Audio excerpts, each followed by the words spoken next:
adventures in Filbar. For all your role-playing needs, try the free stuff first.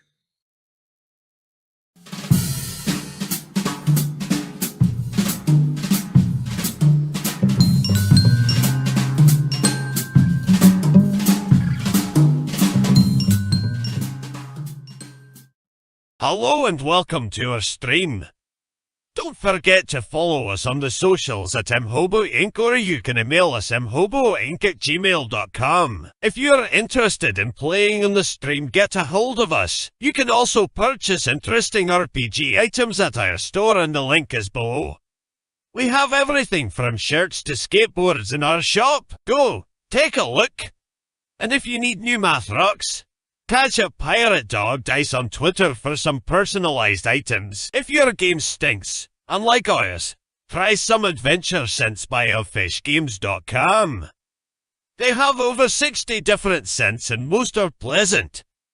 This aid is perfect for in-person games, especially conventions. Elfish Games also makes how to RPG with your cat, how to cook with your dice, the Shine system if you want to be a gooder writer than me, or try the Radiance Project if you just want to play with yourself.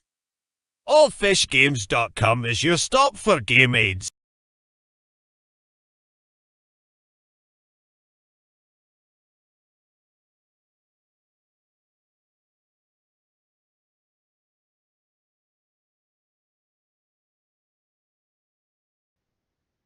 My audio is on.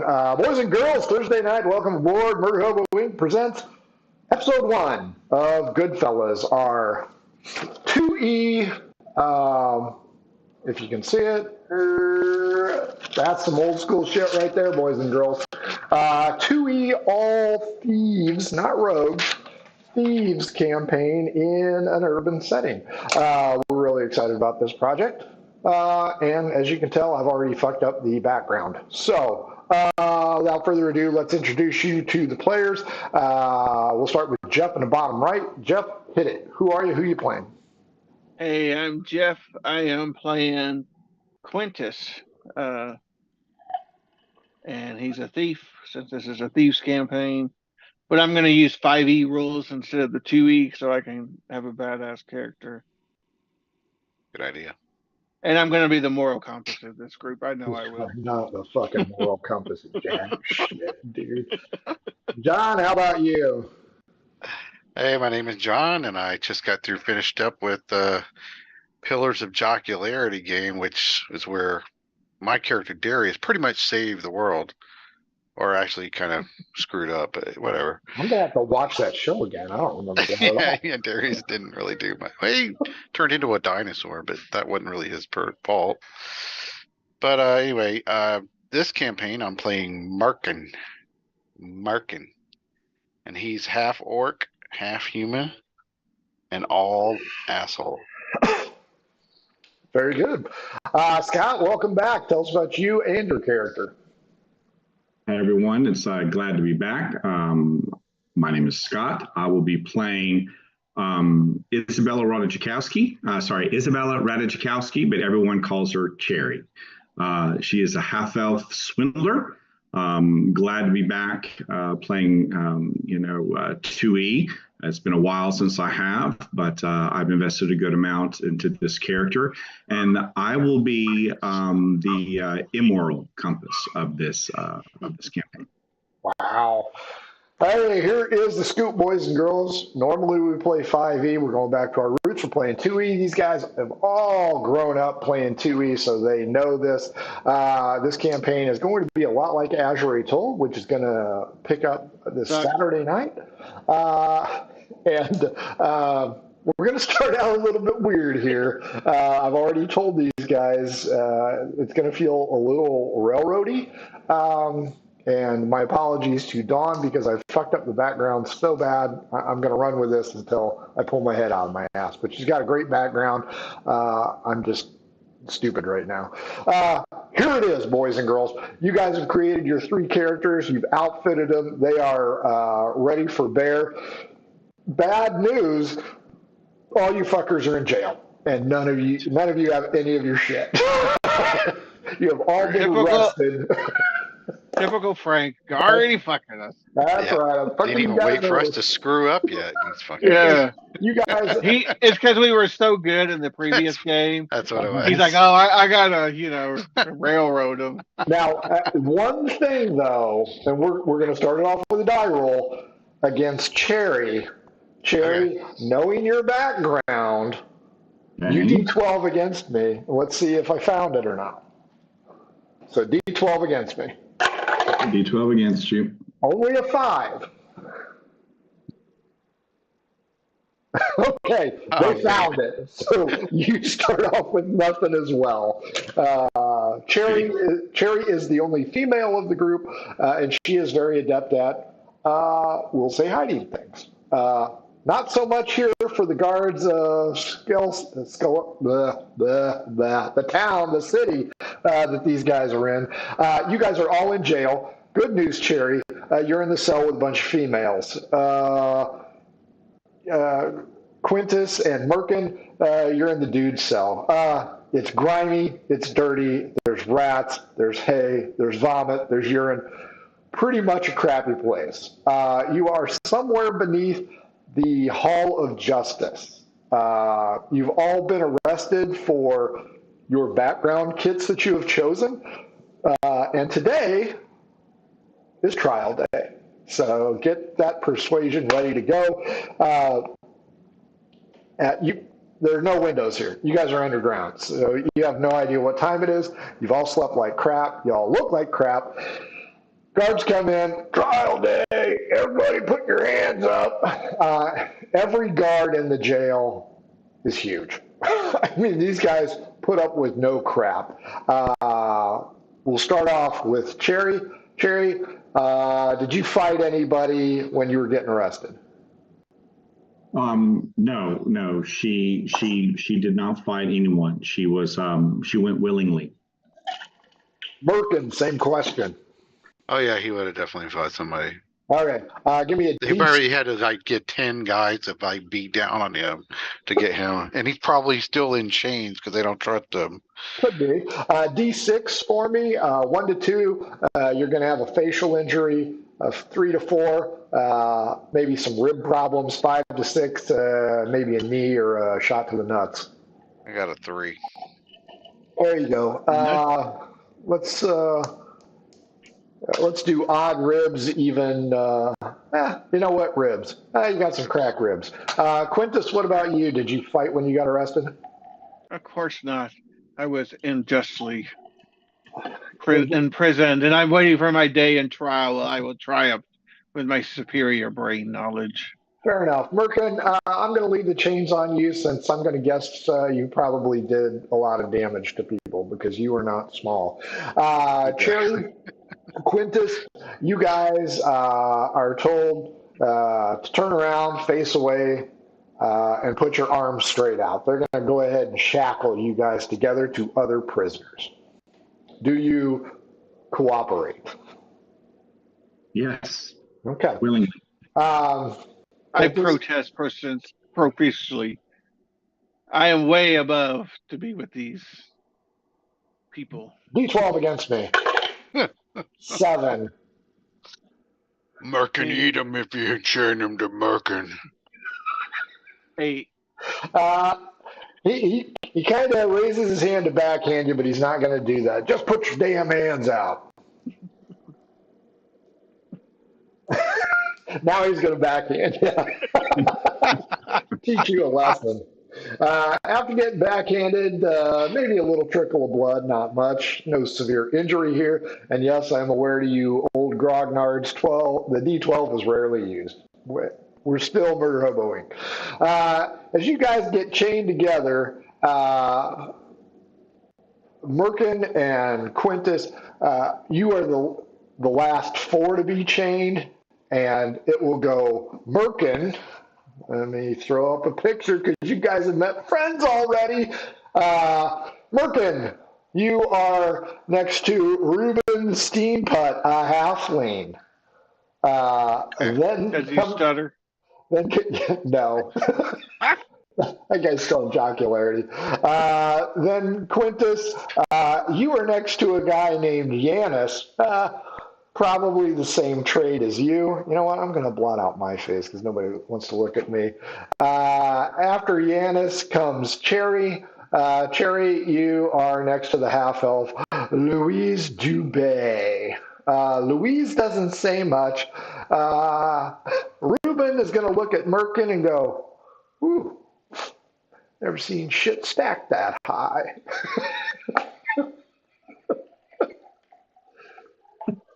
What mean? Where's shit? Ooh, an educated man. I like you. I think I'm just going to hang out in your shadow and make sure I don't get too hot, my friend. I myself is named Ruben Steampud. Who might you be? Merkin. I think that fits. It certainly fits the smell. In between Quintus and Cherry is Yanis. He's a good-looking dude, and he just kind of harumps at pretty much everything. Quintus, you can see him sizing you up. He's turning around looking at the ladies. Good news, Cherry, you are only one of 2 chicks here.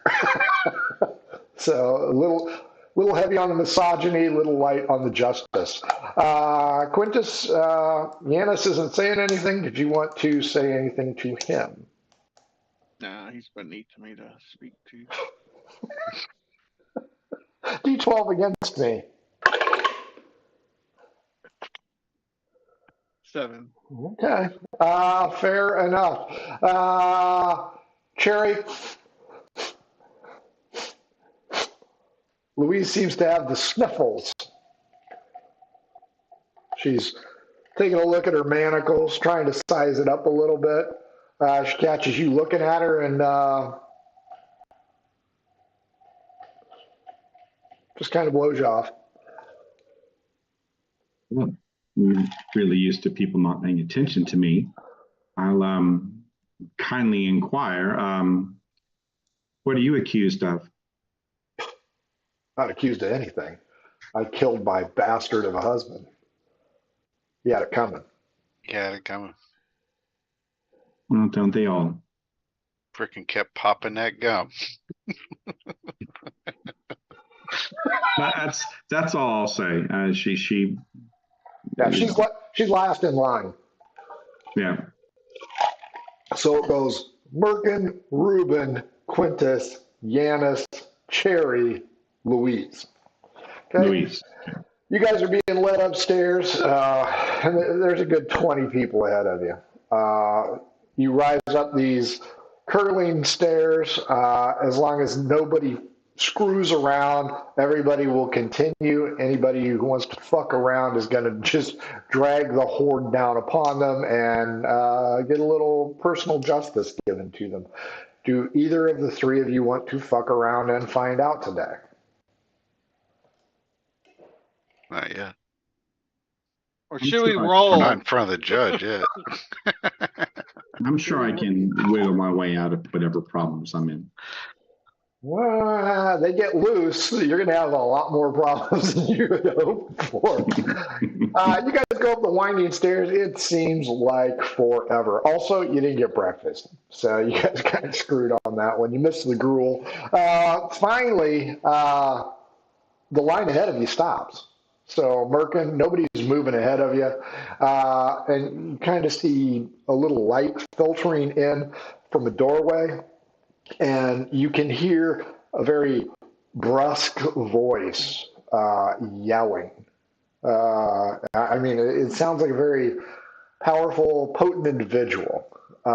Slowly, the line starts to move again. You guys find yourself in an enormous stone room with an echo chamber problem.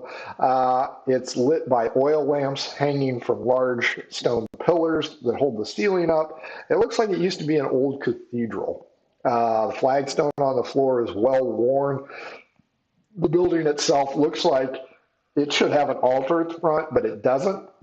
It has a large chair and table where an individual stands, not sits, stands, and he is reading the riot act to somebody you guys saw in the cell. And he decides this one's going to hang. Guards come up, put a new set of manacles on, unmanacle him from the group, drag him away. He doth protest. I'm innocent. All I did was steal a little bit of food. So the magistrate kind of has a reputation. Everybody D12 against me. If you're higher than me, you'll know what his nickname is. 3. I got 3. Ty goes 11. to 1. 11. Quintus. 4. All 3 of you have heard of Magistrate Lincoln Hampshire, a.k.a. the hanging judge. He puts up with 0 shit and expects none from the people that he judges. The adjudication continues, and he is apparently in dire need of a blowjob or something, because he is in a foul mood and he is giving heavy sentences out to everyone. As the morning continues to linger on, because it takes a while to adjudicate 20 people, each one of you realize without a roll, we are going to be screwed. As Merkin approaches, the judge, Lincoln Hampshire, asks, what is he charged with? 2 men approach, and these men are kind of dandies. They don't look like they belong here, and they haven't spoke on behalf of anybody else. So you immediately realize they aren't part of the court proceedings. These guys are somebody else. D12 against you again. 7. 10.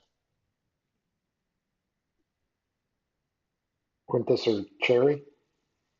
Oh, I thought it was just No, I thought that was just. Nope, all 3 of you. 5. I can't tell if that's a 6 or a 9. If it's a 6, It should be a 9.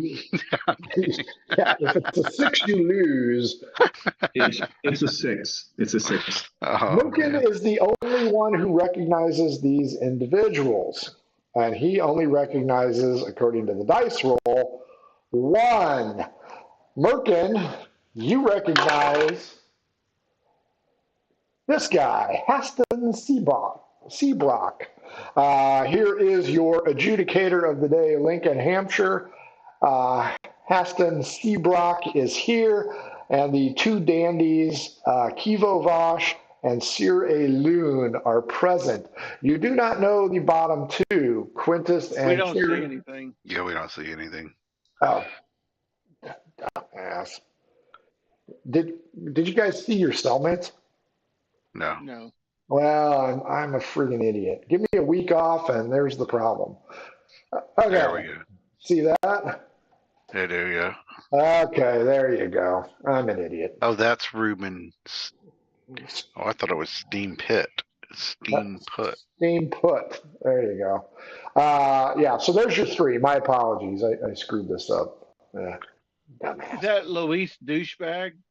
Yes, kind of. Only she pronounces it Dubais.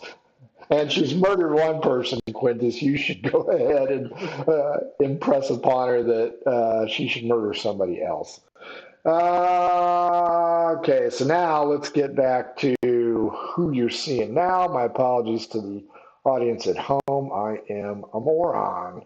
I thought you were just showing it for them, and I was just like, oh, well, I guess we don't have to see it.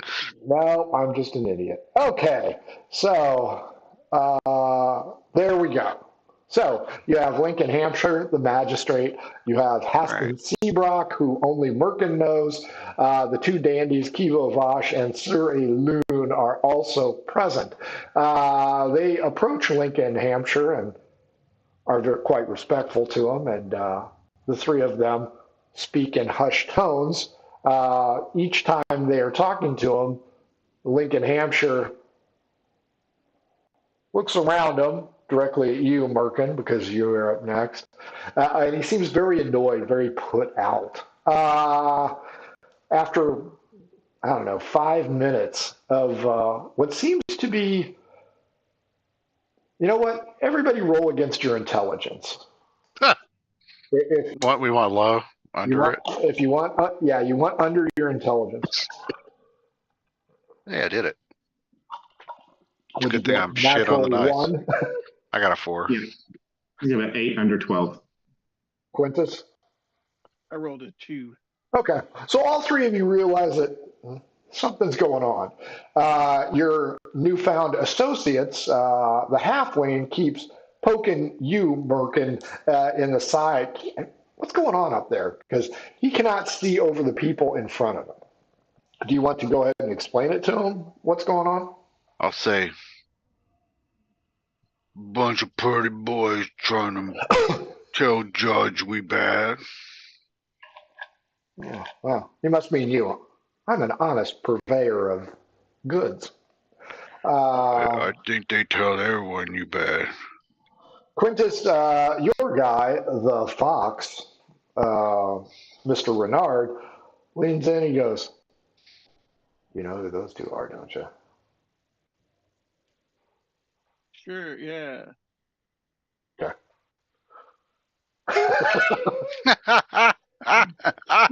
He pulls back, and you guys wait. After about 5 minutes, Lincoln slams down his large gavel and says, "Fine, we will go that route. Give me Merkin. Who are the rest?" The court recorder names off all three of you and all three of your new friends.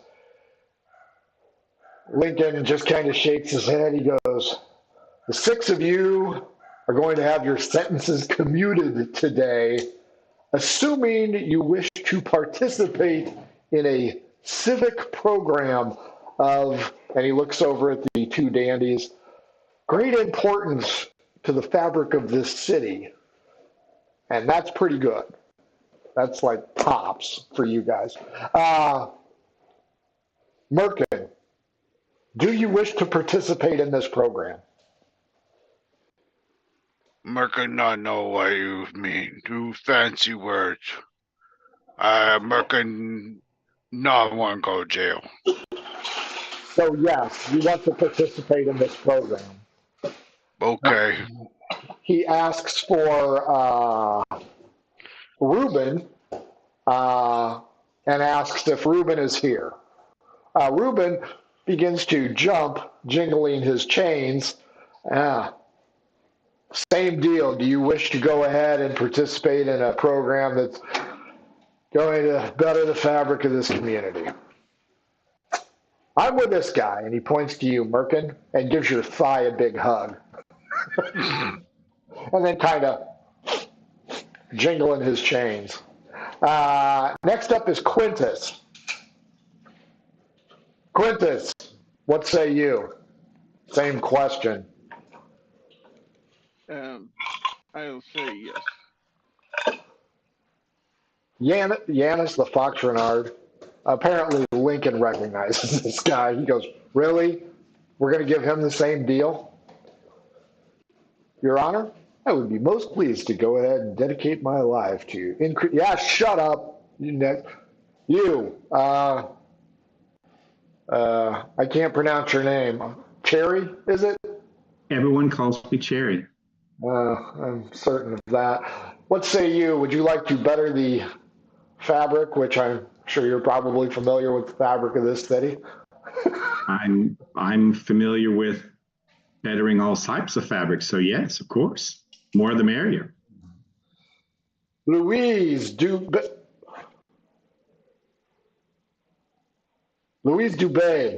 you've been accused of murder. Yes, Your Honor.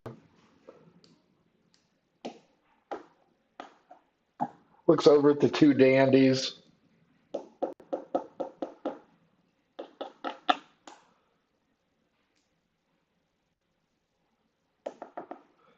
Calls the two dandies over.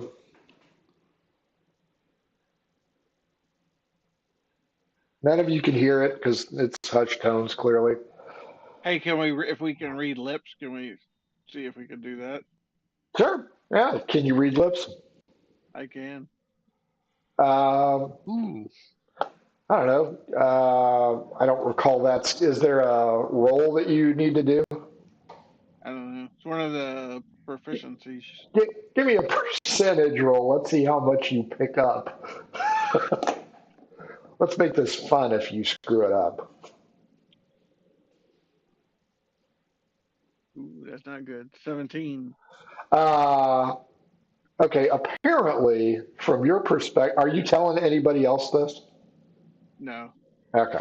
So, from your perspective, the judge seems to have had coitus with this lady and is overly familiar with her and her pet goat.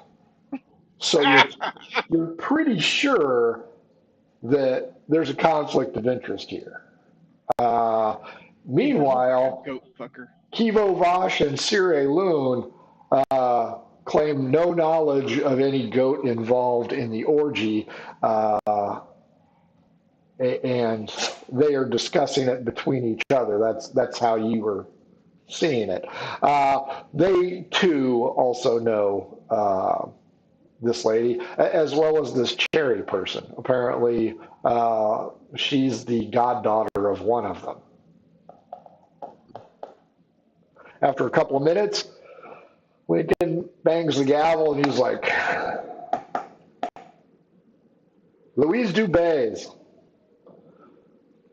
do you wish to go ahead and try and improve the fabric of this community? She points out, already did by killing that son of a bitch who used to beat me, causing the courtroom to erupt in laughter and Lincoln Hampshire to get that stern look on his face. She quickly realizes that this is a Hail Mary and says, Your Honor, I promise to be a good little girl. Fine. The six of you are going to have a few things done to you. First, you may not return to your wards after nightfall. So you will have a curfew in place. Now, did I send you guys the list of crimes? I think it was in the players section. So curfew is going to be imposed on you. If you want to go back to Ward 2 or Ward 3 from where you're from, visit friends, you must do so only during daylight hours. Failure to do so will result in a whack to the ding-ding or worse. Number 2, you are going to be sentenced to something called home detention. Home detention. A new project, and he explains this to you, by Alderman Seabrock, the one that Merkin knows who he is currently in the works in Ward. Which ward are you guys going to be in? I think Ward 2. You're going to be... hang on, let's not fuck this up already, like I did everything else tonight.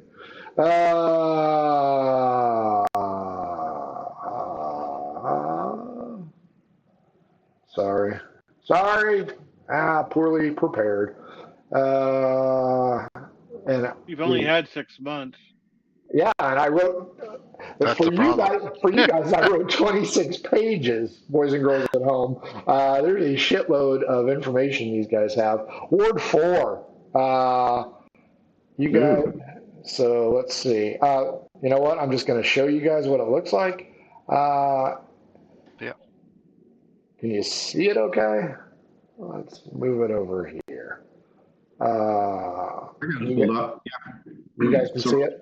Yeah. Okay, so you guys are here in Ward 3. You guys are going to Ward 4. This is the dock area, and we'll say economically distressed region of the city outside the city walls.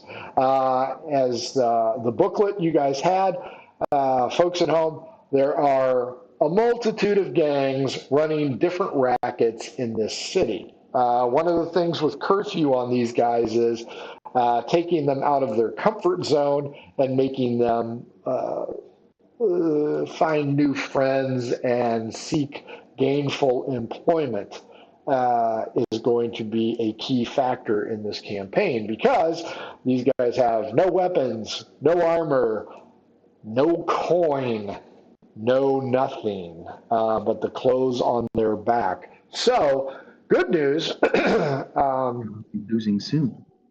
You guys are going to be moved to the Seabrook Home Detention Facility, a grandiose project by the alderman and the two fine members of the magistrate land. You guys can look them up. I did hide some of their information. Kivo Vash is a new magistrate, recently elected, while Sir Elun, not so much. He has been around quite a while. You can kind of see that he's got some pointy ears. So he's not Vulcan, but he is Elvish.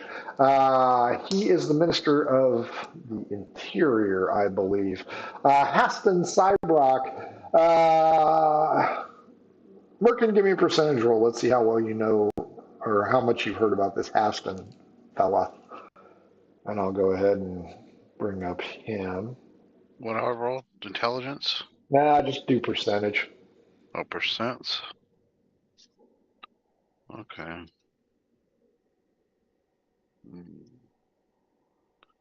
That's 86. You know him pretty well. He's kind of a shitbag. Aston Seabrook. Haston Seabrook. He is an alderman, so they are one step below the minister level. So each ward has two ministers, and then there are aldermen strewn throughout the area. So while he has a great deal of power, he's not the be-all, end-all. The ministers have the majority of power. Think of this as Chicago.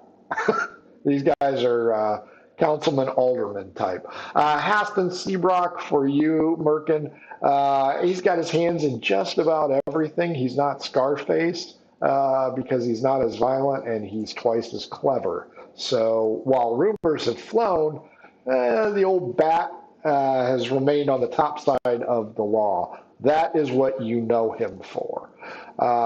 Quintus, your guy apparently knows Kivo Vash and Sir Elun, but then again, apparently so do you from your answer.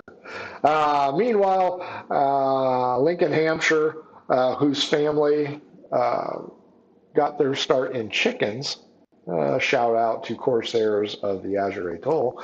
The Seabrook Home Detention Facility is a home for the wayward souls, a place that you may call home, a place where you will be checked on, a place where you will not cause any problem, or the law will come down on you like Merkin's ass. As Magistrate Lincoln wraps it up, he asks, do any of you have any questions? The halfling raises his hand. Oh, great.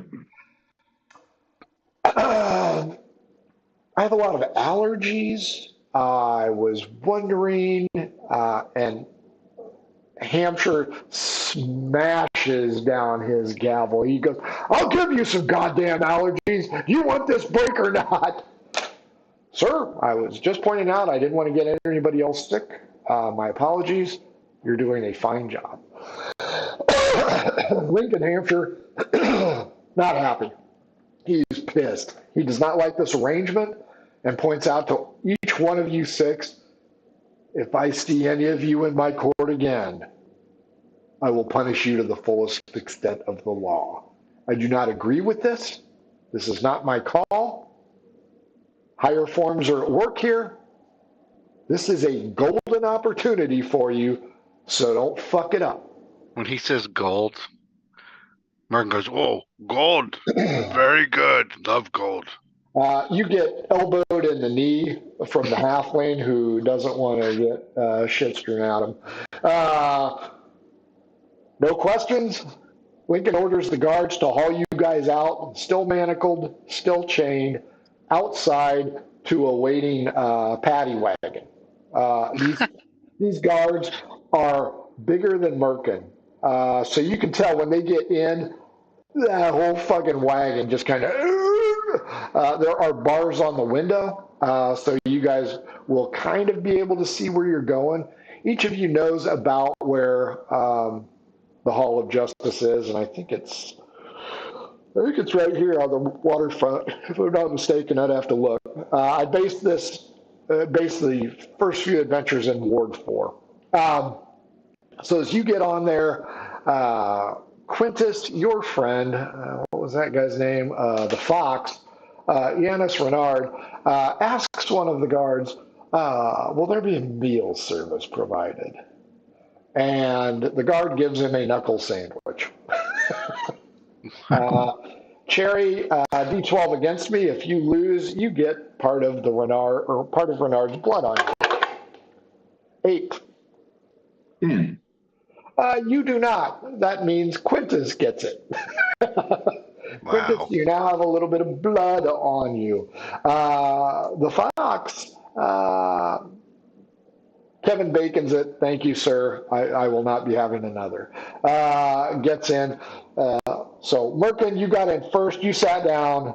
Then the halfling. Then Quintus. And you guys are going to wrap around in a horseshoe. Last one up is the murderer.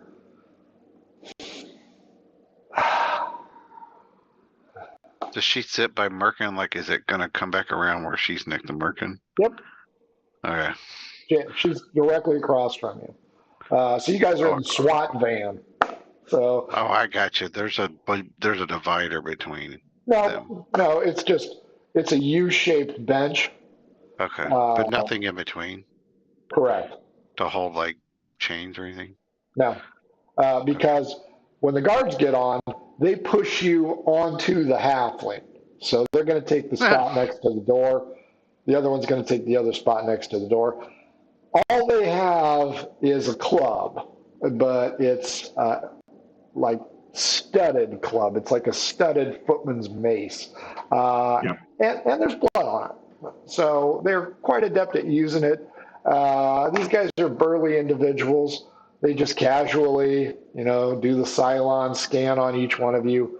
The wagon takes off. Are they cute?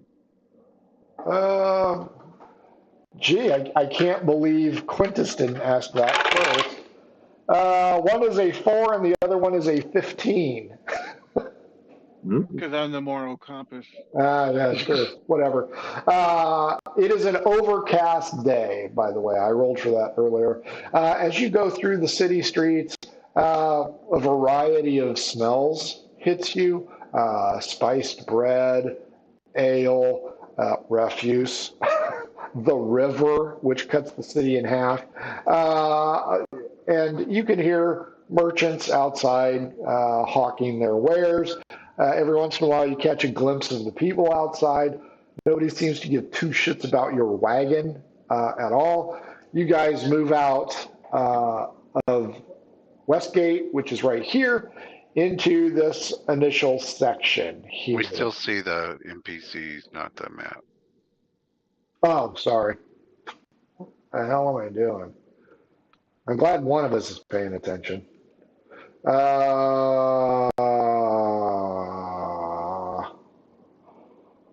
Yeah, if I fuck this up, be sure to shout it out to me. Okay, so you guys would start here. You cross over the river on one of the bridges. You guys have lived here most of your lives, so you're familiar with the general layout of the city. While we haven't fleshed out all of the businesses in this metropolis, that's not important. Let's just say that there are a variety. There's pubs on every corner. There's inns throughout the city. Guards move about in small groups, as you are well informed about. The city is heavily protected within the walls. And you guys can see some gang members that you may or may not recognize due to colors, gang signs, etc. So they operate in the open-ish, think LA Crips and Bloods. The cops know who they are, but they're either not going to screw with them or they got nothing to screw with them for. You guys in your respective wards will have met some of the gang members. You may have even met the leaders of said gang members. Where you're going, you know shit about this. It's just kind of going to be a new world for you. So as you cross over this large section right here is where you go. You move all the way down Wall Street and you come to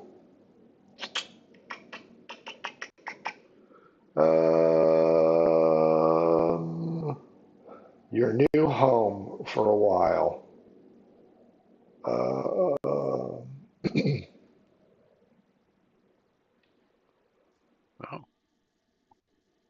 So you move down Wall Street to 12, or no, and around the corner to this yellow building. The yellow building itself looks like this from the outside.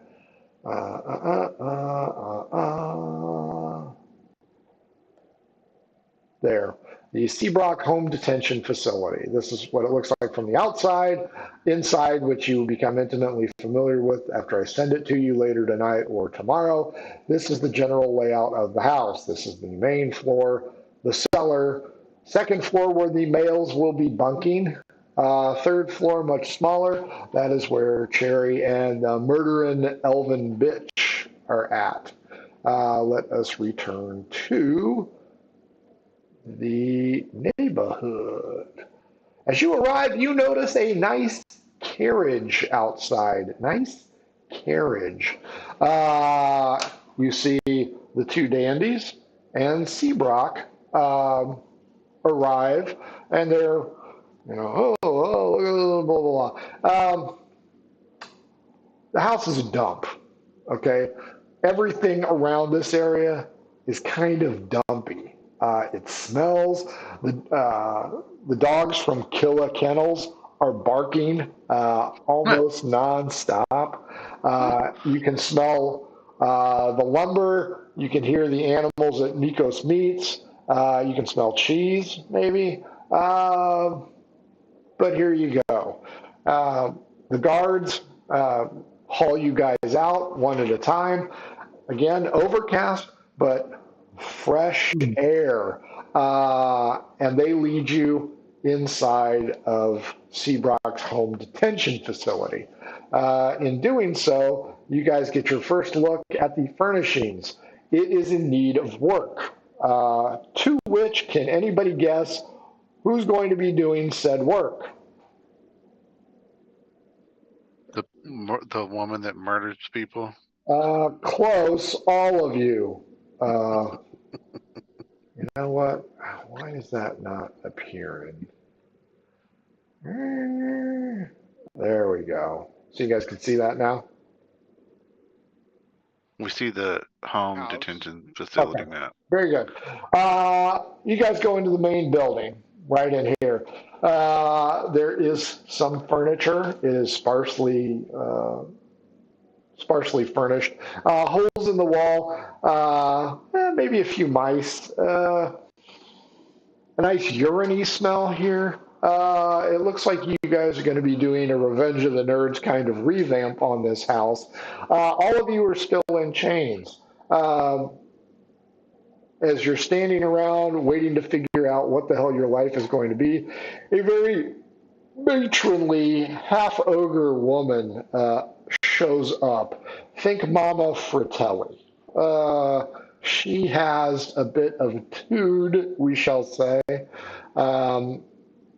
And she is less than thrilled that you guys are her selection.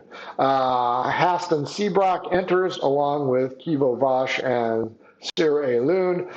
Sir Elun puts a hanky up to his nose, Kivo Vosh, however, triumphantly puts his hands on his hips and shakes his head in an acknowledging manner. He goes, "Well, it needs work, but you know what? I think better than the alternative. Am I correct?" And he points at you guys. Thank you. This is our house. This is where you shall live for the next 30 days, assuming that you mind your P's and Q's, do not commit any more crimes, heinous or otherwise, as he side-eyes the murderer. We will discuss a reduction in your sentence. That being said, Cybrock here has volunteered one of his tenement houses, and the landlady, who's, I don't know why I don't have her info. I know I've got it. Give me just a second here. She's still just pissed. And she makes a few snide comments under her breath. You guys may or may not hear it. She's Marta Crowley, a half-orc, large, and has shitty ink. Mom is misspelled. The anchor only has one plug, things of that nature. Marta Crowley. She's like, "We'll put him to work there, minister. You can bet on that." He looks over at the guards and he goes, "I don't believe these are necessary anymore." And the guards kind of look at him. And he goes, "Well, go ahead. They're here, and I assume you are all going to be on your best behavior." Points at each one of you. You guys want to acknowledge him? If you take these chains off, I'll show you exactly how good my behavior can be. Very good. The guards, not fans, especially when it comes to the murder. But they do as he says. Plus, Merkin might have beat on him a little bit at some point. Oh, I'm sure Merkin is a big fan.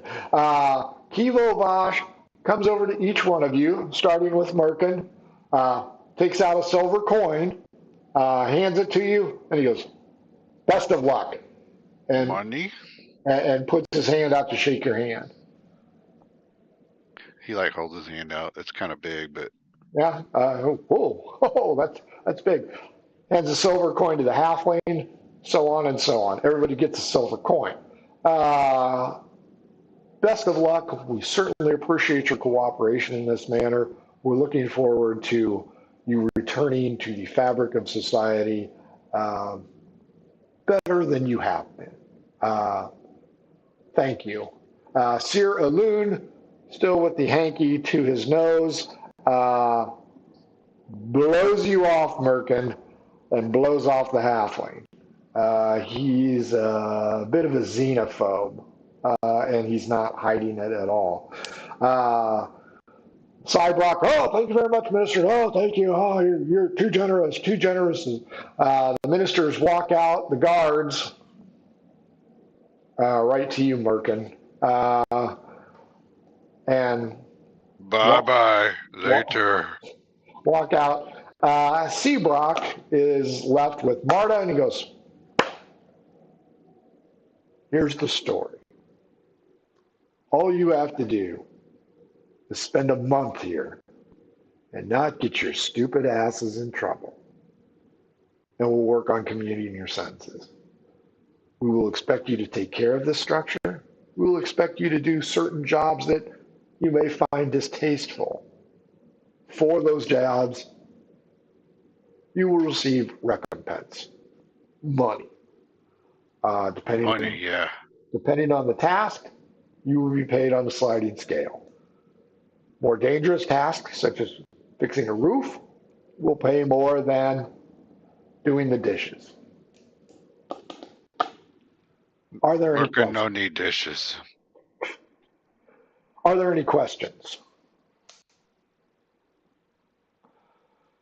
Marta here, Marta Crowley, will be your on-scene boss. You will do as she says. You will not backtalk her. She has friends in low places, and she's not afraid to call upon them. I myself, as an alderman, have a duty to protect the community.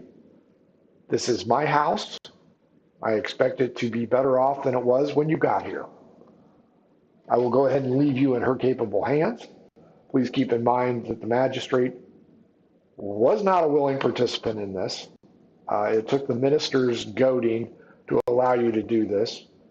He will, if you cross him again, throw the proverbial scroll at you. As long as you understand that and keep your noses clean, fine. I will be delegating a list of tasks for Marta to hand out. It would behoove you to be nice to her so that you get the pick of the litter. The ladies, you'll be on the top floor. Gentlemen, you'll be on the next floor up. I like it. If you do not have a task for the day, you'll be allowed to explore the area. Keep in mind the curfew will be in effect. If you get caught, your time here may end sooner than you want it to. Last chance. Any questions? What curfew mean? You don't go back to your ward after dark. If you were caught on the streets outside of this ward, you will go before Lincoln, Hampshire again.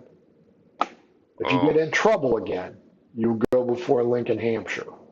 If you screw up, you will go before Lincoln, Hampshire.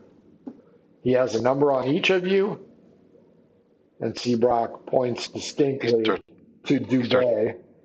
He starts looking for a number on his clothes. No number. You have each been given coinage, very generous coinage. You guys would know that this ward is quite poor. They operate on the copper system here. So you've been given some coin here. He goes, as it's your first day, Marta, allow them to pick their bunks and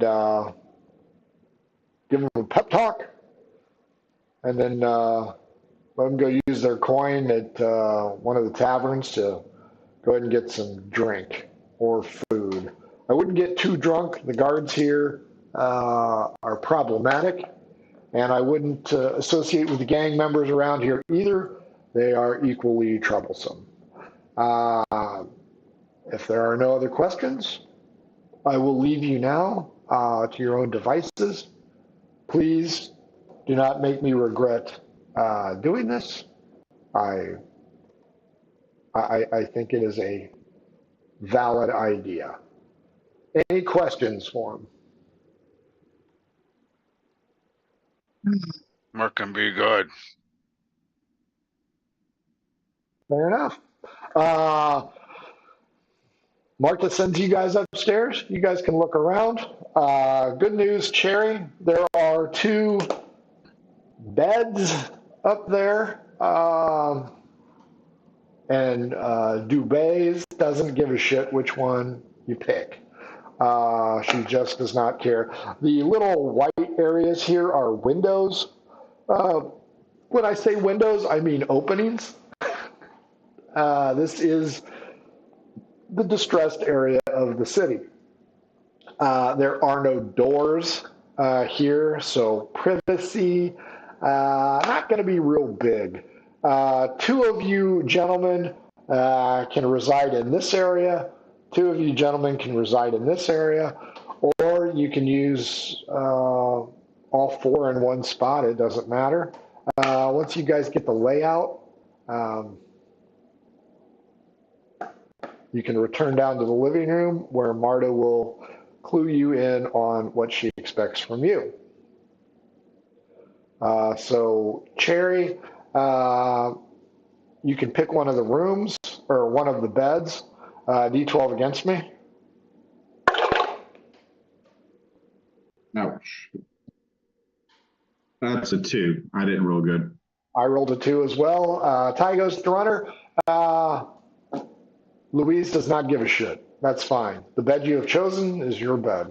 Merkin and Quintus. Merkin, you seem to have found a friend.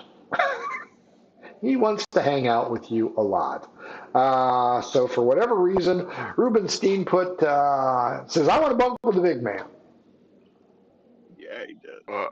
I'm gonna be in the room by a stair, in case I have to go, because Merc don't want to get stuck nowhere.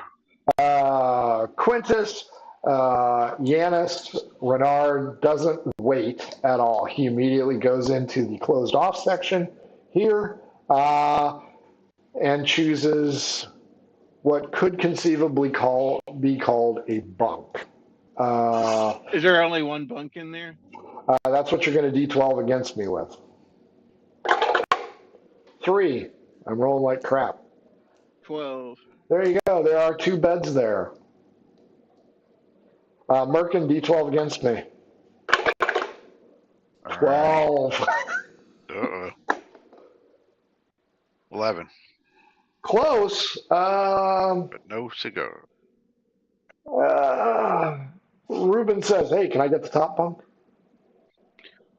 Yeah, sure. I mean, Okay, you're sleeping on the floor then. Wait, there's not 2 bunks. Nope, there's just a cot. By taking the top bunk, he's taking the cot, and you can sleep on the floor. He stretches out. I like this place already. I'll let you sleep there for now. Maybe you give me a good back rub when my back hurt. I'll get a saw to shave through that stuff. Louise Dubé, Cherry, you notice she's just nonchalant about this. She just doesn't seem to love it or hate it. And she's kind of a hard read. With your kit that you have chosen, do you have any insight into people's responses? Or I can't remember, are you stupid? Because your dump stat was dexterity, I thought.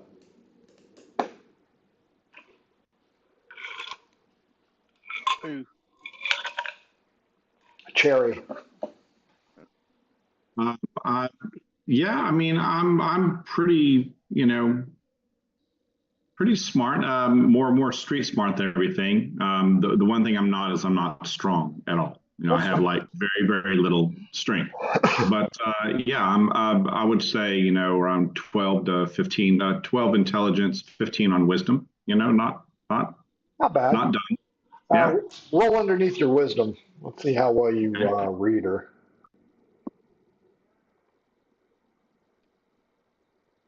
5. Yeah, I'm pretty good, I think. Yeah, she's not gonna fuck this up. She's looking at murder, so she's going to be my first follower. Yeah, she's gonna be fine with this. Plus, her pain in the ass is dead, so Yeah. she's probably thinking groovy. Yeah. Yeah. So she's gonna keep to herself, be quiet, shut the fuck up, and keep an eye out. Once you guys have figured out the bedding situation, Merkin, roll a d20. If it's a 1, you're gonna find the nail in the floor. Yeah. All right, I got 17. Okay. You find the nail in the floor, but avoid it. So you guys are all set. I assume you guys wander back down to listen to what Marta Crowley has to say. Yep. I'll give a very quick inspection of the room to see. I'm kind of trying to get over on the side furthest away from the stairs. Right, Sure. That's kind of where I'm, trying to get away from there. I want to give a quick look around. That's all. Just a quick look to see if there's anything obvious that I may be missing. No, you've done your due diligence. There's no spy cameras or anything like that. The window's going to be a little bit drafty, so when it rains, you can tell that there's water damage. I mean, Yeah. it's not the Ritz Carlton. It's more like the Knights Inn or Motel 5 before they finally Gotcha. figured it out. Gotcha.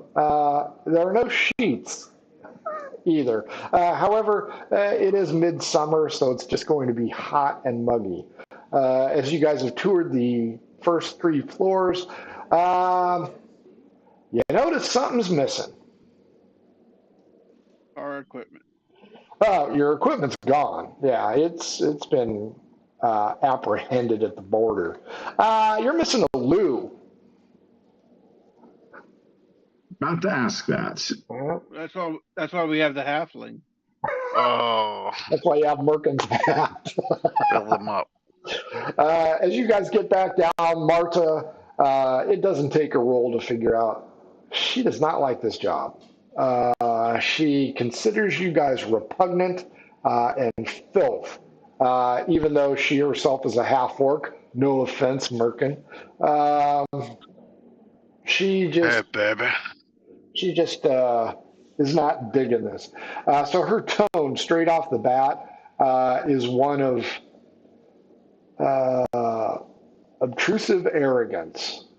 She knows that you guys are going to do what she says, or she's going to report your ass, and you guys are going to be sentenced to justice. So everybody realizes we're going to have to deal with this bitch for 30 days. After that, maybe. She will go on a tirade and point out that she doesn't expect guests, looking at you, Cherry, especially overnight guests, and looks at all of you. She wants you guys to respect her more than she respects you, and she's blunt about that. She expects you to do your tasks without excessive bitching and moaning. She wants it done right. Don't expect me to say, oh, you don't know what you're doing, I'm going to give it to somebody else. That's not how it's going to work. You guys are all going to pitch in. I am going to cook, and I do not expect any bitching. Do you guys know why she's going to do the cooking? So she can poison us. Marketing. She doesn't want poisoned. Yep. So there is a key to the cellar where the foodstuffs are at. She has the only key around her neck. She will point out, if you are on kitchen duty, you will fetch as requested. So it's not like it's storing gold or anything. She just doesn't want you guys murking down there after hours eating everything that they can have. She asks if there are any questions. When do we get to eat? Where are the facilities? Facilities are out back in the courtyard. There's a small structure there with a half moon on it. You guys are using the outhouse. You can walk out the back and you'll be able to find it easily. It is a shared outhouse between the Jeffries residence, the Heroes Cup Tavern, and We got to share with a tavern. That's awesome. well, oh, don't worry. Most of the tavern patrons just use the back wall, so that's Right. okay. Yeah. So it is Too shared. far to walk to the thing. That's right. There are several such outhouses in this courtyard. So if you don't want to use it, you can always go behind polka dots or Rand's maps. Although there may be a lock on those. It's hard to say. The private home clearly would have its own loo. Good question. Cherry, is it? What was your question again? That was my question. Oh. Where's the bathroom? Big man, what was your question? I'm more worried about what goes in than where it come out when we eat. Well, we're not presently equipped to go ahead and feed you, hence the silver piece. I would suggest the Heroes Cup Tavern next door. There is also the Chestnut Pub on the far corner. I don't think that's your kind of place. Why? Because I don't like nuts. They I are, don't want no nuts. that is usually handled by travelers into the city because that is the main drag in. Travelers. I will, if there are no other questions, I will allow you to wander off and explore the neighborhood. Be back by dusk. So you guys have a couple hours to kill. I mean, you were in court pretty much all morning long, and this whole tirade of the travel and where you've been, it's putting you in about mid-afternoon. So Dubé's declines. I'm going to stay here, going to mind my own business. The halfling, however, goes, one more question, Ms. Crowley. Are there any nefarious groups we should avoid here? Crowley gets a rumpled look on her face and points out that this area is controlled by the rakes. Everybody D12 against me. 12. 9. 9. 3. Yeah, you guys don't know who the rakes are. She says the mutters are close by, as are the sea rats. None of those groups you should be exploring with, if you know what I mean. I'll ask her, who are the rakes? Or what are the rakes? Sure. She will point out that the rakes are number 6. They own most of the real estate here. You can usually spot them as their insignia is a raven's feather. Ravens. Do they spend all their time in the yard? Is that why it's called rakes? No, they D12 against me, Merkin. Let's see if she'll tell you. Okay. Oh, I got a 12. I got a 1. She says I would not go to Polka Dots if I were you. Oh, they hang out there. They must dance a lot there. Listen Among to other polka. things. They own most of the buildings here along with Seabrook. And you can probably gather that Seabrook probably has a deal with them. She will also point out, since you scored so well, there are not very many of them. They are called the 10. And their leader is Ariona Erd, a female. Remember, their insignia is a feather. Right. Raven feather. A raven feather. Like a black feather. Yep. Any other questions? Very good. I'll flash her a smile and try to give my best. You don't have anything to worry about. I'm going to be a very good girl. What's your charisma? 18. If I beat it, she'll call you out. Yeah, you keep that pretty smile to yourself, young lady. There's a lot of people around here that'll abuse that. I'm very aware. Any other questions? Let's go eat, halfling friend. Oh, he's right with you. Quintus, D12 against me. Let's see if your associate goes the same way you guys go. 5. 7. He'll tag along. So, yeah, the fox will tag along. Well. The fox. Once you guys leave the yellow building, where would you like to go? Polka dots. Tavern sounds fine. Say, Heroes Cup, maybe. I heard Heroes Cup, Polka Dots, and what'd you say, Cherry? The Heroes Cup sounds fine. So 2 votes, Heroes Cup. Quintus, are you going to separate from the party and go to Polka Dots or no? No, I'll go to Heroes Cup. Heroes Cup is a dive bar. As I alluded to earlier, you can see the arches of urine right there on the front panel. Golden arches. Inside, you can hear raucous laughter and sounds of tumultuous activity. As you enter, who wants to go in first? Well, since you both Cherry. you'll do it to Cherry? Okay, fair enough. Give me a save versus breath weapon. Oh, man. Start with a hard one right off the bat. Yeah, save versus breath weapon. Ugh.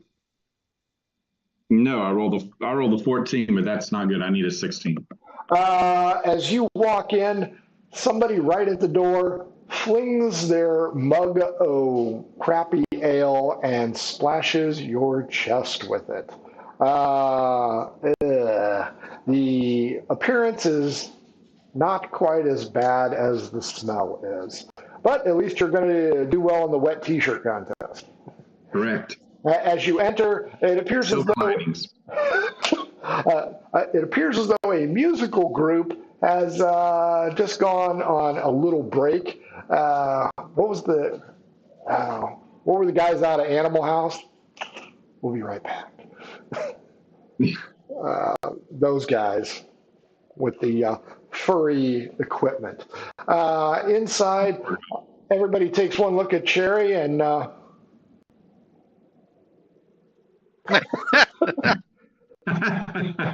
starts to try and make the disheveled appearance a little bit better. Yeah. Then Merkin walks in, of course, and it's like, whoa. So you guys can probably figure out what their next train of thought's going to be here. Pretty lady, enormous man. Business dealings will be handled through Merkin, followed by the halfling and the 2 of the 3 Jonas brothers walking in after that. Quintus and the fox. Jesus Christ, this is not your kind of place. This is a shit. And you just stepped in something that you aren't sure what it is, but Christ almighty, you just stepped in something. Cherry, Merkin, Quintus, along with the other 2. There's a table over on the far side if you want a table, or you can mingle with the locals. And as you look over the crowd, you can tell it is a diverse group of people. Not all of them look friendly, except to Cherry. The ladies, not big fans of you, Cherry. You are clearly, all 5 of you are clearly out of place here because it's a local bar. Everybody knows each other in here, and they don't know you. Do we see Norm? No, the fat guy is not here yet. I am going to stealthily wipe the bottom of my shoe on the halfling. Give me a diffuse traps check. Oh my god. Traps. I don't have diffuse traps on mine. Do find traps. Oh, find remove checks. There you go. Sorry, not diffuse. Find and remove. So we need to roll lower than whatever our number is, right? Yeah. Correct. So for Percentage-wise. 35, you got to go 0 to 35. All right. I got me a 9. Oh, very nice. Yeah, you managed to wipe your foot off on his pantaloons as he's pointing out the empty table there, Merkin. Hey, right over there. Almost big enough for you. Okay, then I will go sit at a table. People will kind of peel away from Merkin. I'm going to roll a d6. That is a 2. Cherry, as you walk by a group of people, they do this. Caw, caw. 3 fingers each hand. 3 fingers each hand. Yep. Oof. Well, that's a whole lot at once, but I'll see what I can do. And it's actually 6 fingers, so yeah. No, I'll make my way to the table with a merkin. Matter of fact, I'll even grab his arm and kind of walk over there to the table so we can sit down somewhat unmolested, if that's okay. No, Merkin. that's fair. Merkin's creating a wake for you guys to walk behind him. Awake. Cherry, you are getting eyeballed. You're getting a few mean looks from some of the ladies. Apparently, they just aren't used to some uppity chick with all of her fucking teeth. So, So did we all see that table do the little gang sign? all of you saw it. It was aimed at Cherry. Do we know what that is or no clue? D12 against me. If you beat me, you do not. If I win, your associate, Renard, will know. 6. Renard. 5. Yeah, Renard goes, oh, the sea rats are here. That's beautiful. We need to avoid that table. So what's up with the sea rats? Whiskers. And Those guys control the docks. They're kind of out of their element here. But your area, this neighborhood, sits a block away from the sea rats' land. So you guys are firmly in the Rakes territory. But much like the Warriors and gangs of New York, those boundaries tend to fluctuate. And unless there are active hostilities going on, there will be some bleed over. So you aren't sure why the sea rats are here, especially so prominently. But you don't see anybody with a black raven feather. So far, so good, I guess. You guys sit at the table as Merkin kind of leans down on it. It needs some sugar packets to go ahead and even that shit out. And there's a decent aroma of urine, probably, in the vicinity. Once you guys sit down, the locals, fuck them. They go back to doing their thing. The barmaid, go ahead. I want to look around at the crowd. Do I see anybody that looks like they could be a merchant? Sure. And maybe a little higher class than where we're at. No. Nope, you guys are solid in the ghetto. All right. One of the merchants, after we have a drink, I'm going to want to talk to see if I can gather information on what he sells. And I'll give you 1 to 2 threadbares, 3 to 4 House of Fromage, 5 to 6 Fabros fabrics. You want to roll it or you want me to?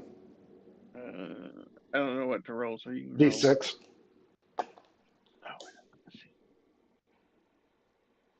Oh, it's hot. I rolled a 6. Fabros fabrics. Fabretti is his name. He's got some, what do you call those cloth samples? Oh. Little patches. Swatches. Yeah, swatches. So he's got some swatches. He's doing some kind of deal with somebody. I'm gonna keep an eye, and when he stops talking to that person, I'm gonna Sure. motion over there to see if he has any use for somebody that could help him appraise. Wow. 10 minutes outside of prison and you're already back to your natural habitat. That's nice. The lovely waitress whose charisma is an 11, average looking lady, slams down the pitcher of water right in front of Cherry. Oh, sorry, milady. And hands down some mugs for each of you. What are you guys eating and drinking today? Merkin want to know what special is. The special, and I do have this.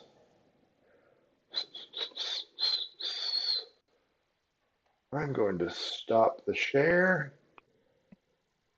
And you guys will be getting this here in a little bit. Woo. Yeah, I've done a fair amount of shit for you guys. Oh,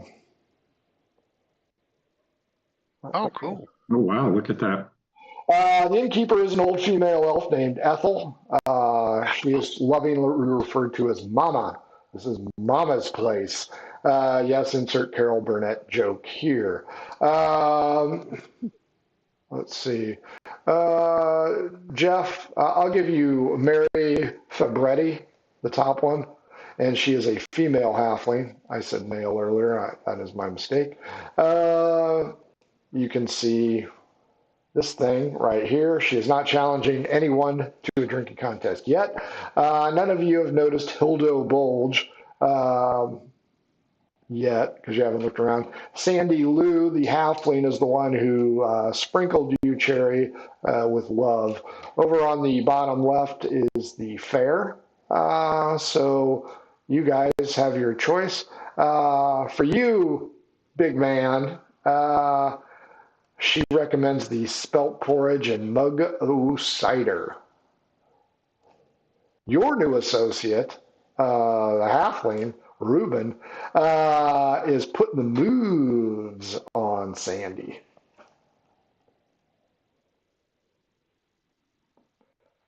You want to roll for his ability to put the moves on her? D12 against me, Merkin. What am I doing? Trying to put the moves on the waitress. Oh, I am. Sure. This is for the halfling. Oh, for the halfling. All right, 7. Oh yeah, he's putting the moves on it, and she's buying what he's selling. She's interested, and she'll give you the evil side eye, Cherry, letting you know that you may be prettier than her, but she's still catching the eyes.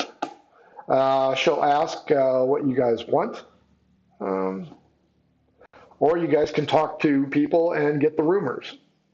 Stew and mead. Hey, do we see anybody that's taking a particular interest in Cherry? I want to observe. Oh, just the rat people. What about anybody? Everybody caught her eye. You know what? I'll give you the Hildo Bulge male halfling, dude. All right. I want to order the vegetable stew with the mead. Okay. Fair enough. That's 3 copper. Does that mean I got 7 left? No, it's 20 to 1. Oh, 20 to 1. Whoa, nice. Yeah, you guys you guys came out ahead on this one. Okay. So I got 17 left. I think it's 20 to 1, 10 to 1, 2 to 1, although I'm not going to use Electrum in this one because who the fuck uses Electrum? It's my favorite. Oh, whatever. Yeah, I'll do the vegetable stew, mother mead. What? Cherry? No, I have to. I'm gonna have to decline. I'll just water for me will be fine. Well, sure, Your Highness. Would you like to wear it like you're already wearing the mug? No, that's fine. That's fine. You and her are going flash. I already tell. I'm not going to try to win her over. I'm just gonna wait for someone to buy me a drink. Merkin's like, You stay too skinny like you is now. Yeah, that's fair. Chariot won't take very long, and Hildo Bulge will come on over. He is a halfling.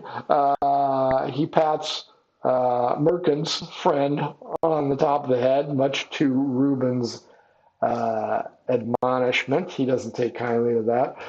Chariot, you can see that he's dressed a little bit nicer than everybody else in here. Brown hair, gray eyes. And he's wearing silk gloves that he takes off and just kind of lightly strokes your cheek with it. What do you think of that, princess? How short is he? How tall are you?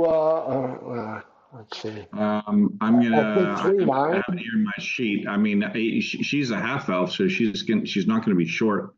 But you're sitting, so Yeah, you can probably see eye to eye. she's 5'10". We're probably eye to eye. Yeah. She won't, exactly pull away, but she's going to try her best to understand if he's putting on airs, or she doesn't know him, So this is just someone that's showing an interest, but maybe not really her type. But that's fine. She'll see how it goes. He'll point out that he'd like to deck you out in this material. It's called silk. Oh, well, Feel how soft it is? It's as soft as a baby's ass. How about a halfling's ass? That's nice. Maybe we could discuss it. Could you buy a lady a drink? I certainly can. Do I have to go through your associate here? No, of course not. As a matter of fact, we just met in somewhat unfortunate circumstances, but we are going to we're going to make better of that circumstance, aren't we, Merkin? Yeah, but if you hurt her, I will come after you if you hurt her. I have no plans on hurting her. She might yell, but she won't be in pain. So the guy's got a little bit of braggadocio going on. Right. He's a little bit smug. He's like a used car salesman. Shout out to used car salesman. A little bit smarmy, yeah. Smarmy is a good word for him. Yeah. So yeah, you can tell, but he's going to buy you a drink, whatever you want. And at that, then I'll have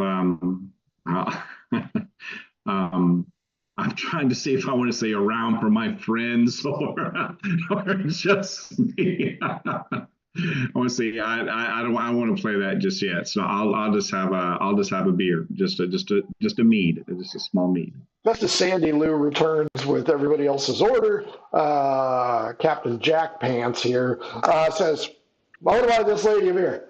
Oh, great. Well, that would have been useful a moment ago when I was getting everything ready. Sure. Your Highness, I'll be right back with your beverage of choice. Would you like to smell the cork? I'll eat the cork. I bet you would. And Reuben kind of gives you the elbow. You're talking about the cork. So Sandy Lou does have other customers, so it's going to be a few minutes. He's going to just kind of scooch over because you're sitting, I assume, closest to the wall. Yes. So he's going to scooch over. It'll be butt cheek to butt cheek, and sit on the bench with you. And now there's a definitive height difference, and he chooses to go ahead and stand because he doesn't want the height difference to be a turnoff. So he's like, unfortunate circumstances, are you pregnant by this man? No, nothing like that. We were, I was caught up in a sting operation not that long ago. Totally innocent, of course. But we're now all four, and I point to our friends here, Quintus and Merkin and the other people, in a new rehabilitation program. So we will be staying here for a while.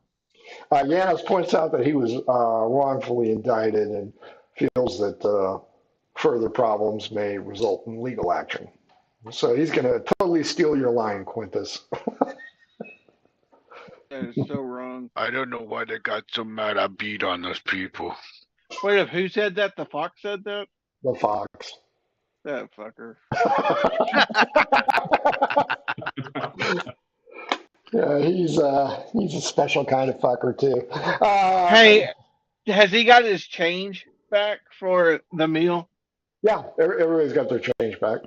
All right, I'm gonna see if I can pickpocket him some of those copper pieces.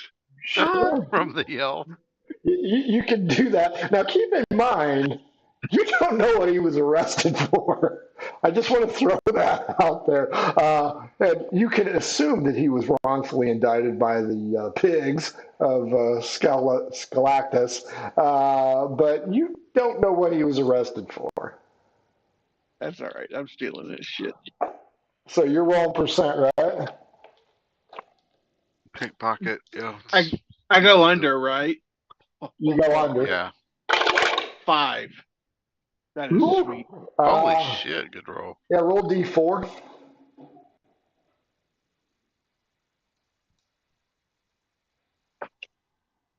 4. You got 4 of his copper pieces. Sweet. Nice. Yeah, I think he's going to notice that. Nah, he won't. Quintus, right on cue. Mary Fabretti, the fabrics dealer, is now sitting at her table alone. All right, I'm gonna walk over to that guy. She wears worn clothing and an iron amulet in the shape of a Celtic knot. She's kind of looking you up and down, goes, "What can I do for you, Stretch?" So, is there any gems in that necklace? No, it's just a wrought iron Celtic knot. You're in the cheap seats, dude. So, like if I appraise it, like if I look at it, does it look? I mean, it looks like It looks like it's shit. not worth. Yeah, Like it's not worth anything. I mean, not that I was planning on stealing it, but just a couple copper at best, tops. Looks like a family crest kind of thing. And what was? Oh, I was gonna say. I just noticed you were talking, and since I'm kind of new in this area, I have some skills that are of particular use to, merchants. I can maybe My help daughter out. hasn't been kidnapped by Eastern Europeans. Thank you.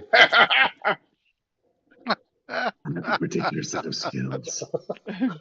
So I'm going to tell her that I can. I'm pretty good at appraising items, and if she needed gems cut, I could do that. Just Gems? Oh, I'm sorry, Mr. Peanut. Put in your monocle. Where are you getting gems? If you have gems, why are you here? Everybody in the bar.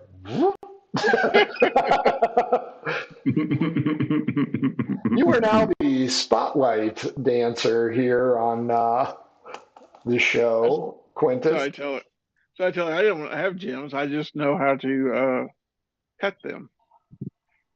Oh, so you are a gem dealer. Not really. It's like dead silence throughout the bar.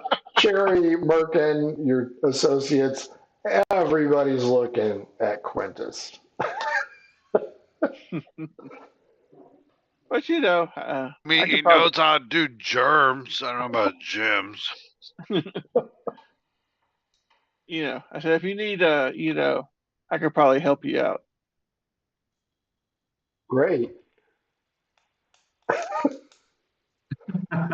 Thank you, person I just met. So anyway, I say that's an interesting amulet that you're wearing there. Is that a family crest? Yes. And then I'm going to say, hey, do we know that she wants to do drinking contests? Not yet. She was going to challenge you, but now you've pissed her off. Oh man. Now she's just going to call you out, as it were. That is excellent. She'll be on my list of people to kill next. Cherry, as you're watching the events unfold with Quintus casting a beacon of light on top of him, Sandy Lou comes over and gives you your drink. But sorry, sweetheart. Most of it poured into your lap. The halfling steps back. Hildo, Jesus, you got to be more careful with that. I'm terribly sorry. I'll go get you another one. I'll be right back, princess. So now you're splashed top to bottom. And I just kind of, I'm all wet. He pulls off that scarf that he's wearing. He goes, "Let me pat you dry."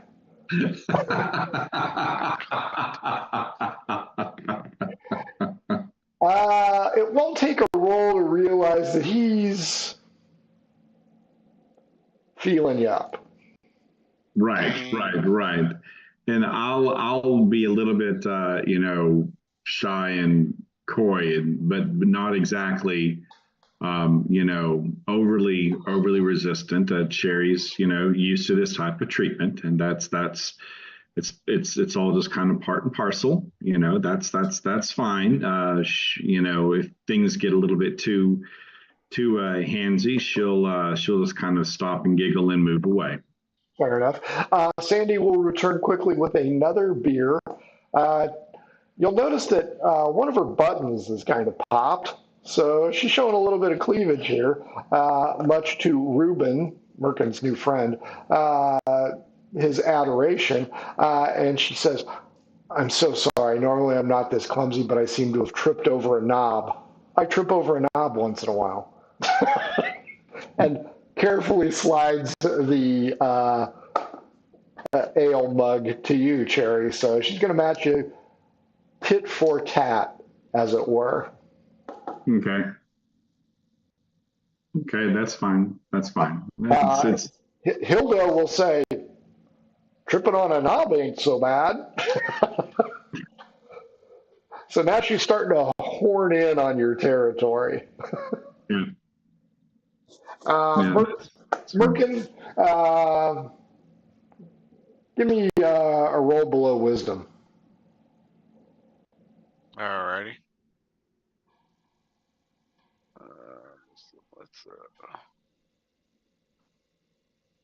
Yeah, the saving throw table in 2E could have been revised a little bit.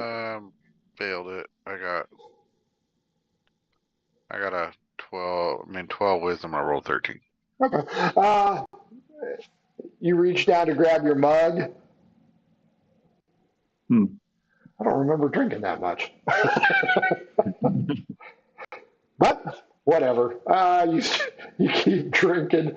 But yeah, there's a little bit less in that mug of yours because Reuben is doing the double pour on you.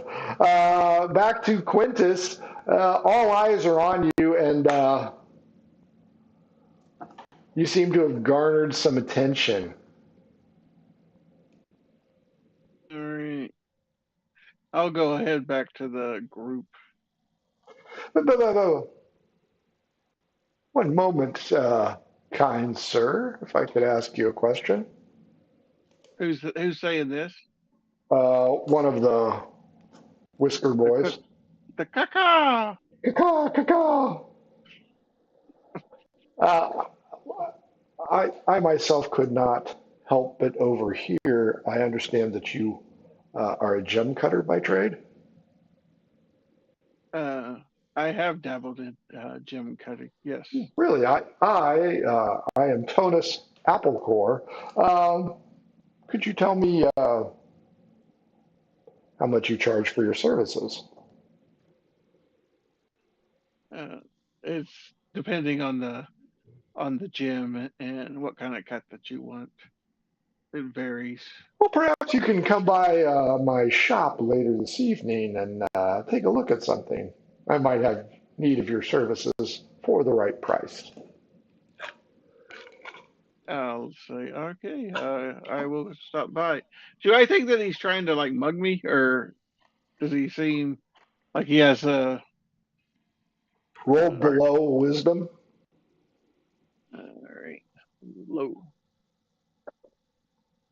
Yeah, that is a no. I rolled an 18. I was like, why do I roll good now? Yeah, you're just happy that somebody is admiring you for your faux services. Excellent. Meanwhile, All right, I'm gonna go back to the table, but I'm gonna try to be observing people, seeing if I can catch anything, and then the little caca people. I'm gonna see if I can read lips or on them. well, you'll have to turn around and walk like this, but that's fine. D12 against me. 5. 2. Okay, you don't notice Reuben, the halfling, is double dipping. Merkin, give me another wisdom check. Roll below your wisdom. I rolled below this time, 4 below. You catch the little fucker with your mug up to his lips. Oh, sorry, big man. My mistake. I thought it was this one. Which one has the most in it now? His. I grab his mug and start drinking it. Well, that is just rude. Looking like bigger mug. He's surprisingly, the halfling is not going to argue with you over this, as he realizes he got most of your liquor anyway. Cherry, D12 against me. Let's see if you are losing Hildo. 8. 3. You know what? That waitress is looking kind of good because she's a knob tripper. So that's I'm still getting my feet here a little bit. I'm not gonna let these things really get to me. I'm just getting the lay of the land. Sure, not anymore. He goes, I'll be right back, dear. And he goes, got to use the head and drain the dragon, if you know what I mean. And he wanders off. Give me a wisdom check. A fairy dragon. Wisdom. Oh, wormling. Yeah. No, I rolled a 17, and I rolled over my wisdom. So you notice that Quintus is eyeballing the Whisker Boys. You do not notice that Hildo has gone up and is now hitting on Sandy Lou. Yeah.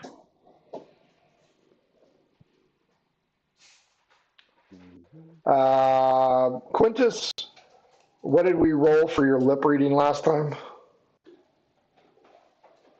What did we roll? It was a percentage. Oh, How yeah. much that she How much could you caught? understand.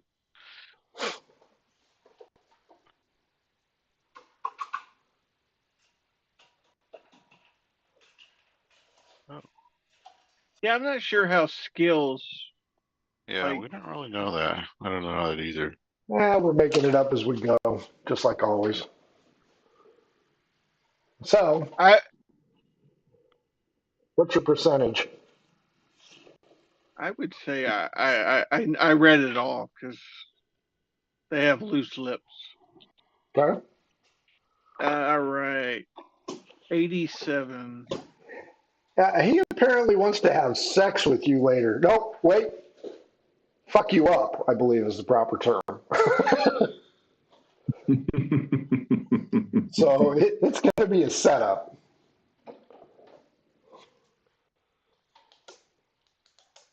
How many of those? How many of the cacas are there?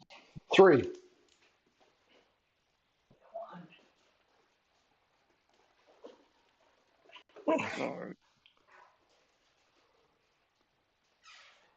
But only one of them approached you. Do you want him in here?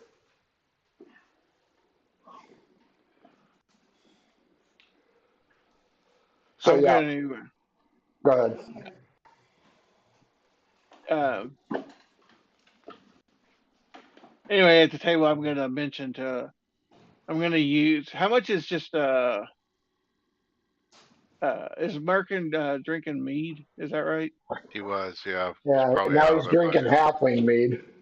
How much is mead? Just a drink? Copper. Okay, I'm going to buy Merkin a mead. Well, that's damn nice of you. What about And Cherry? She's wearing most. If she take off her clothes, she could wring it out. and I'm gonna like kind of whisper, say, "Hey, Merkin, I think I might have got us something we can maybe make some business on." Let's do it. We need to get a job. All three of you roll a d12. High roll, here's something. 10. 5. Quintus, over at the table next to you, you hear the name Kivo Vash. And the patrons there are kind of puzzled as to why a person like Kivo Vash would be spending a lot of time down in Old Town. That is the nickname of this area, Ward 4. Old Town. Probably heard Cherry was in town. That's true. That's what it was. I'll be your pimp. I think Markin already took that job, at least on the surface. He's the muscle. That's true. Muscle, yeah. Why did you dig him up from the bay? The muscle? The muscle. Came with a shell. So Quintus, as you're eye fucking the sea rats, you overhear this as well. Merkin, your new buddy Quintus has bought you a beer. Cherry, where'd your suitor go? And where's the waitress? I need to order something else. As you look around, neither of those two individuals are present, leading Mama to tend to tables herself. Okay, I'll see if I can catch Mama's. I'll see if we can catch Mama's attention nicely. Nicely, I may ask her for a job. Sure. Well,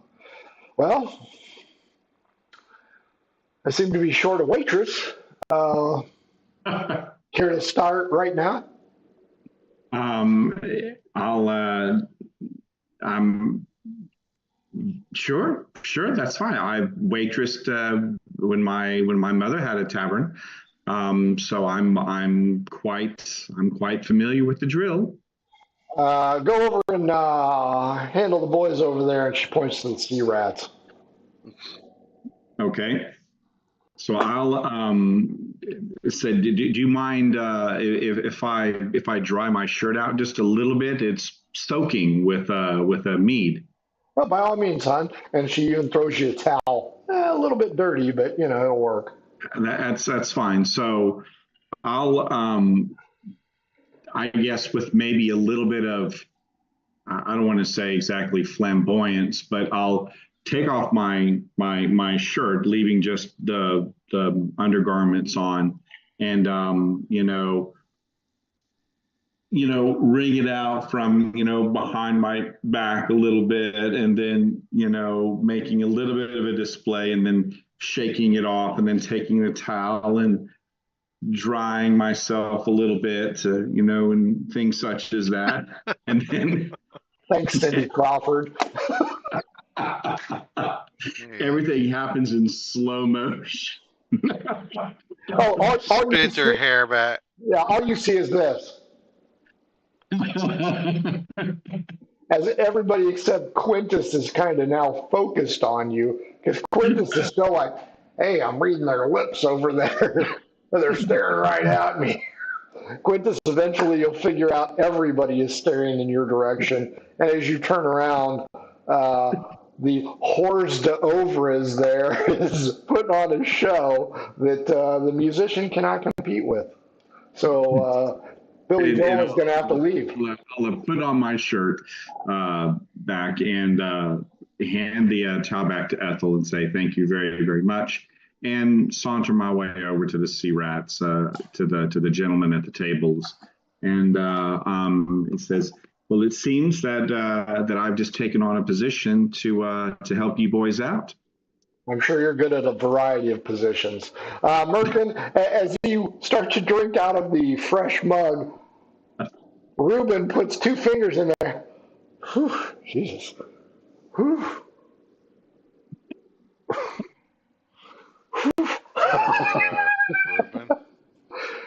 He's trying to cool himself off after watching the display. Hot under the covers. Yeah, you can continue to drink. His fingers aren't too bad off.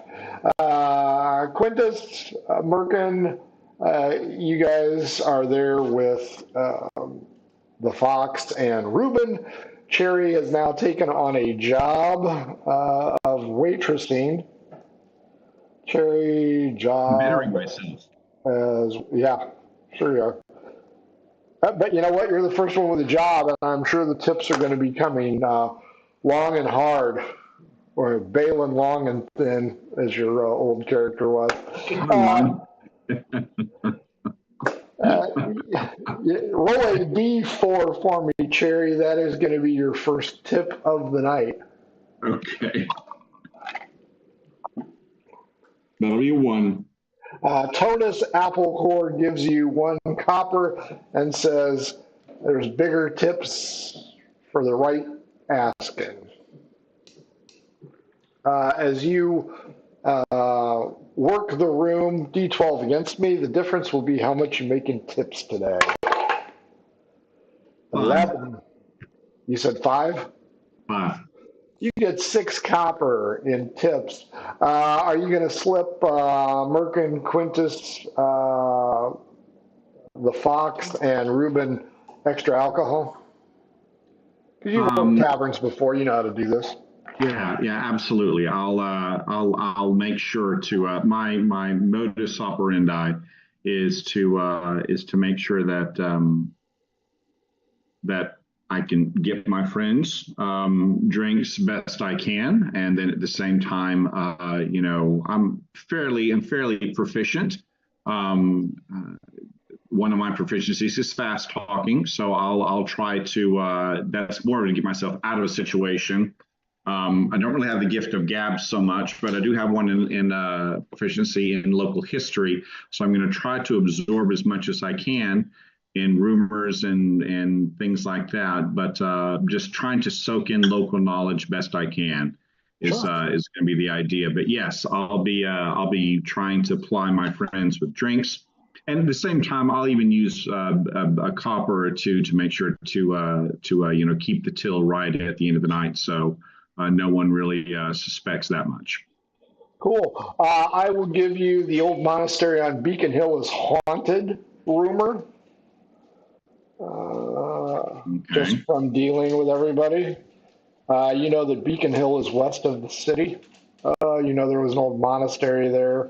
You don't know much about it because you aren't from this section of city. Merkin, roll me a D6 to see which one you get. 2. You overhear, because Hildo is gone, that the rakes set fire to Hildo's warehouse and not the Watercrest gang. So the rakes were responsible for the fire. And since they deal in real estate, okay. Every once in a while, you catch that little slobbering halfling fuck drinking out of your mug. Each time he apologizes. As the night wears on, he apologizes less. Yeah, whatever, you caught me. Hey, Tits McGee over there is getting us alcohol. Just relax. Tits McGee would be Cherry's nickname. So do I recognize who gave the tip about the rakes? Like, do I notice who might have said that? This guy was in a uniform with a mustache, and an interesting fact about the rakes. He's Cliff Clavin. Oh, Clavin, right. There are the Maori Indian tribes back in Africa. Yeah, they were named the Rakes because they used to rake lawns. That's how they got the nickname the Rakes. Nice. So yeah, as the day grows along, you realize that it's coming close to nightfall, and you should probably get back to see if Miss Personality, Marta Crowley, has cooked dinner. So it's up to you guys. She wasn't gonna feed us. Not today, she's not. But you've been drinking all day, so you don't remember that. Oh. So let's see. Yeah, you know what? We'll call it a night for right now. So as we kick off, Goodfellas, no trademark infringement. Jeff, aka Quintus, what did you think? I did not know what to expect with this campaign. Then I didn't fuck it up too bad. So I'm liking it. It's interesting. I was really hoping that Merkin would get mad at the halfling and that he would end up throwing him in the toilet. Day ain't over. John, aka Merkin, what'd you think? It's pretty interesting setup so far. I guess it just depends on where we go as far as like how we because I mean, obviously we don't want to just be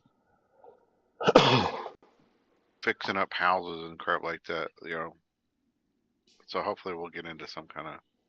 I think Merkin's plan now will be to try to extort the rakes. Otherwise, good luck. We'll see. I figured I'd cut you guys a break from crime in for a couple hours, just to kind of set the mood, set, what we got. This is an open-ended campaign, so I have no design for you guys. I just have a lot of storylines that we'll dink around with, and we'll see what you guys bite on, and we'll see what you don't. Scott, aka Cherry, what'd you think? Well, first of all, it's great to be back here with the murder hobos. I had a break there for a while, so it's great to see you, Frank. We're glad to have you back, Jeff. It's really nice to meet you all too. I'm enjoying it. I think Cherry's gonna be a fun character to play. She's going to have an interesting time. Dealing with the attention and trying to find a way to turn that to her advantage. She's by no means a nice, sweet girl. Her thief kit is a swindler for our people that are following along. So she's a straight con artist. Absolutely. That is what she does. But she has to let things soak in for a while to be able to pull off the con. So that's what's going to be nice. And I like campaigns like that, open sandboxes where I can really have a chance to role play this out. Yeah, I'm going to let you three decide what you want your characters to become, whether you want to become crime lords, straight arrows, which I know none of you are going to pick that. Give you some interesting NPCs to deal with, and Merkin's already got one. So all I can see is that old cartoon with the big dog and the little dog, and the halfling's the little dog. Hey, what are we going to do, Spike? So we'll see. It's a little scrappy. Yeah, but I'm going to give you guys enough rope to hang yourself. But now we've got the first one out. But yeah, if you've seen Corsairs of the Azure Atoll, which is going to be on Saturday, that's how I'm going to start this. We're going to do a slow roll, and you guys are going to decide what you want to do, what you want to become. And I will throw it at you along with some curveballs. So I'm glad to have all of you back. It'll be a fun one. So as long as I don't fuck up the video anymore. So again, Dawn, I will figure it out and we'll get your overlay on here. It looks great. Folks, that's it for our initial Goodfellas episode. Don't forget to tune in 8 p.m. Saturday for Corsairs of the Azure Atoll. We're going back to A side. As many of you know, we lost Kevin, who was one of the 4 members. That's going to be addressed. So hope to see you then. If not, we'll have Cred next Thursday. These guys are going to be on every other Thursday until Cred finally dies. So big old kiss and wave, guys. Mwah! Bye, everybody. Bye. Hey, did we level up? Adventures in Filbar. For all your role-playing needs, try the free stuff first.